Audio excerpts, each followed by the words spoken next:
Welcome to part 4 of How Do They Know? This is the critical thinking portion of science lecture within class, a way of thinking better.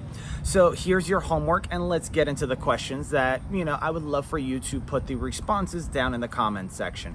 Now, mind you, if you have not watched the lessons in class, you probably will answer this based upon your own knowledge instead of trying to understand what I was saying in the lesson, kind of like what you did in high school where you don't pay attention in class and then try to, figure out the answers on the test by yourself without any assistance or understanding.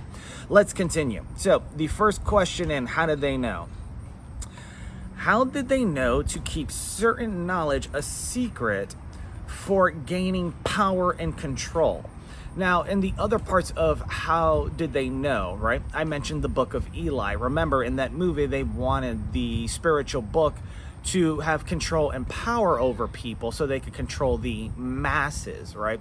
Because after that, they would not only be looked at as a good individual for preaching the good word, but when they did bad things, it was because someone else said it or someone told them to say it, right?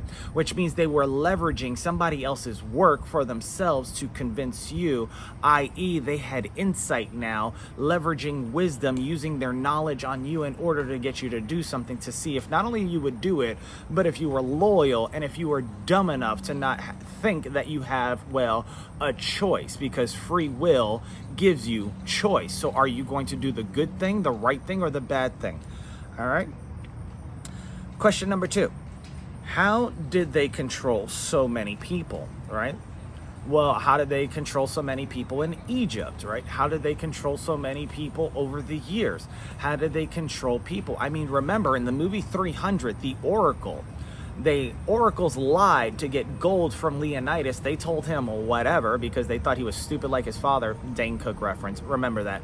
Or dumb because, I don't know, maybe he was a brute. And he was like, don't worry, they'll listen to us because we're the oracles, that everybody listens to this, that, and the third, blah, blah, blah, blah, blah.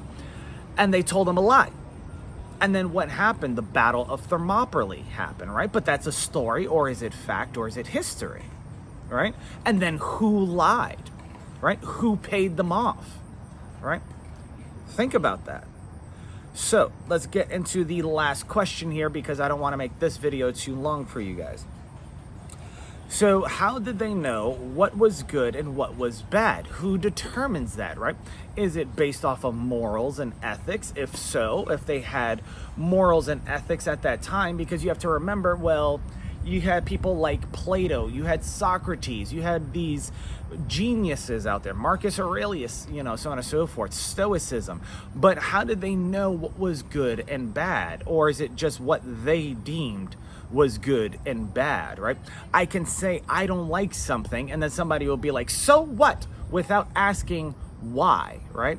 They would let their emotions out as a quick release, right? Because when you speak and you trigger people's emotions, the beats per minute within their heart, their temple, their pulse, etc. begins to accelerate or slow down depending on the way things are said. Remember, in one spiritual context, the words are sung, kind of like a song in hip hop, classical music, whatever you listen to. In others, you read and try to understand, and others you actually read to understand, right? So just remember that. So how did they know what was good and what was bad and what can be leveraged? Remember, people are lazy and they only know what one tells them because not many people are actually going to open and read a book. So if they don't open and read the books, then will they actually know, or they're just going based off of what's known in a courtroom as hearsay? Hearsay, right? Here I say this. Over there they say that, right? So what's true? What's real? What's fake? What's not? Leave your answers down below in the comments section, and I'll see you guys in part 5 of How Did They Know?